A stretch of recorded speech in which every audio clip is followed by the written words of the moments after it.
Hi everyone, I'm Adam Harris, Chief Market Analyst. Let's have a look at which markets will be moving over the week ahead. Please do not forget that this coming Thursday and Friday we have a lot of jobs data coming out of the US, NFP non-farm payroll on Friday, which is the 1st of August. Where's the time going? So I'm going to be using Sabiotrade's platform. They are my partner on this platform, and you can access a discounted prop account membership using the affiliate link in this video's description. Sabiotrade value. They are very keen on supporting traders with talent and providing them with scalable capital access, amongst other things.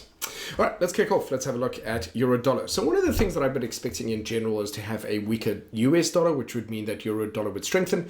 This last week, we actually saw that start to happen. We saw that 4 hours starting to double bottom, and we saw it to break higher, starting to go into a bit of an uptrend. And then actually, strangely, towards Thursday evening and Friday, we saw it start to actually kind of bottom out a little bit. So currently, euro dollar is sitting here and just testing these key levels. And really what I got to keep an eye on here is making sure that this is going to be able to hold at this level and potentially not lose its trend again. So in other words, I'm going to be looking for this week, do we start to break lower again, or do we continue higher? So generally, overall, I don't really think there's much stopping us from going all the way up to 122. If we go up to a much higher time frame here, I expect the potential for euro dollar to go a lot higher. I do think we've got that upper potential, and we're not much sitting in the way, even between here and 1.2.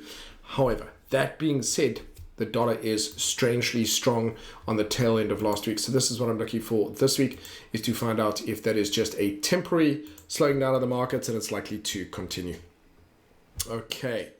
Although something I would mention here, just looking at the daily, the market's now open. It's now 10 p.m. Asia is now Tokyo sessions in play, and we're just about to break the high. So we could very well see a break through of the high of this and just a continuation to the upside. Let's go ahead and compare that to cable. So cable is weaker, right? Not just on the 4 hourly, but if we go ahead and have a look at it from a daily perspective, cable is actually looking a lot weaker in comparison to that. It's now sitting beneath that 50-period moving average. We potentially come back up and attempted to test that. We're coming down and testing a level of support. So I'm very cautious of this level sitting here at 133.75. Will we break through that? We could continue to see that head low, although we did attempt to break higher. So what we're really seeing here is that US dollar attempting to strengthen again. And so we just really need to see how the week of this pans out. If we return back up here and break above these highs, then I'm much more confident that we will return to that medium-term uptrend, which is the weakening of the US dollar. Dollar yen, on the other hand, continues to trend higher. This looks very good. We've got price coming back down to test and find the moving averages. And actually here, I'm looking for a continuation to the upside here for dollar yen and some of those yen crosses, which we'll have a look at in a moment. Dollar CAD, also here, big move to the upside, any kind of a move down here. The question is, will it find us a buying opportunity? Are we looking at the beginning of a new uptrend for this? So there's some mixed signals coming across from dollar yen, dollar CAD, and dollar Swissy. Then we have a look at dollar Swissy, for example. This actually finally broke down through this bear channel markup, this pattern that built up here. We broke down below it. We've come back up to potentially test it from the other side, and we've produced another one. So the question for me really this week is going to be, are we going to break it down lower and resume that downtrend? Okay, so just exercising some of the caution. We produced a little bit of a bearish candle, sort of almost a gravestone doji or indecision candle here with a high wick, and looking to see that broken and see if we continue down. So again, that dollar now slightly stronger than I would have expected, and I want to see if it's going to continue up or if we're going to continue down. But the good news being is that the bigger picture is generally leaning bearish, and if we do, we've got some really nice trading opportunities in the coming days for us, and then we'll just see how it gets as we approach Friday with non-farm payroll and of course ADP job numbers coming out on Thursday. Let's step away. Let's have a quick look at how Bitcoin is looking. Overall, I've been relatively bullish on Bitcoin, but I will say this, at the moment, it is almost more sideways, consolidating here. At some point, I do expect it to trade a little bit higher. Let me just get rid of these lines here. For me, this is much more of a consolidation, and my expectation is for it to ultimately break higher. It's taking a bit of a breather here, but it still looks relatively bullish to me. And the monthly is not that overextended. If we just quickly go and have a look at the monthly, overall, I really like the look of this. We're not that overextended. We've had a nice consolidation, move up, pull back, move up. And in the near future, potentially, yes, we'll have that. But for now, it is actually taking a bit of a breather. And therefore, I think it also has much more upside potential. So that means that we might ultimately see ourselves heading up towards 130, even if this continues up from where it is. Comparing this to Ethereum, Very nice pullback, and also already looking nice and bullish. Just really beautiful. And the best part about this is that Ethereum has much more upside potential. If you look at it here from a monthly perspective, you can see that it has much more upside potential ultimately. So it's got some catching up to do, although it is encountering some resistance in its current location. Just something to be aware of. Let's move on and have a look at some physical commodities. So gold. Gold battling a little bit with its current level of resistance. I'm going to get rid of this for now. We do have the potential here for a an ascending triangle. Let me just quickly do that. This is always what happens on a Sunday evening at the end of a good weekend. We can see here we're building up towards an ascending triangle. So this is what I need to be having a look at. I was expecting gold to potentially find some support in this area. It has retraced further than I would have anticipated, but it hasn't broken the low.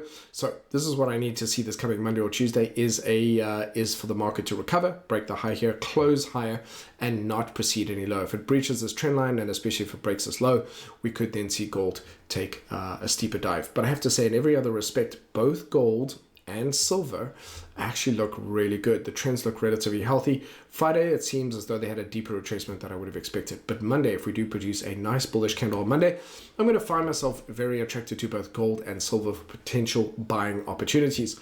On the other hand, should they continue down and break these lows, then I'm going to step away a bit, because it means that this current trend has been broken.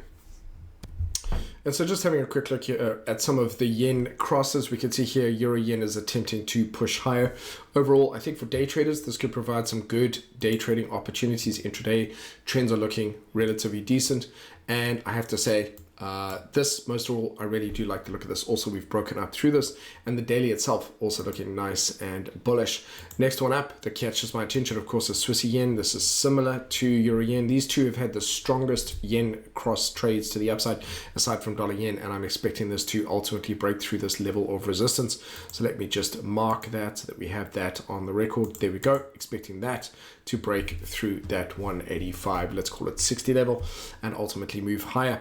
So keep an eye on that. And then one more I'd add to the list here that I quite like the look of course, is Aussie yen. Aussie yen and Kiwi yen have both been looking pretty good, almost as though their consolidation periods are coming to an end, and we're going to see them move a little bit higher. So again, this week, I'm putting the yen crosses, predominantly euro yen, Aussie yen, Kiwi yen, and Swiss yen on my watch list, and looking for those to continue to head higher. All right, let's move on to the global indices. So we'll start off with the Dow. Very shallow pullback, and already producing ultimately for last week a bullish candle. Looks incredibly keen to head higher. Let's have a look at this on a daily time frame so we can compare this. But again, this week, for now, my expectation is I'm going to take it a week at a time. This price action looking nice and bullish, and I expect it to continue to push higher.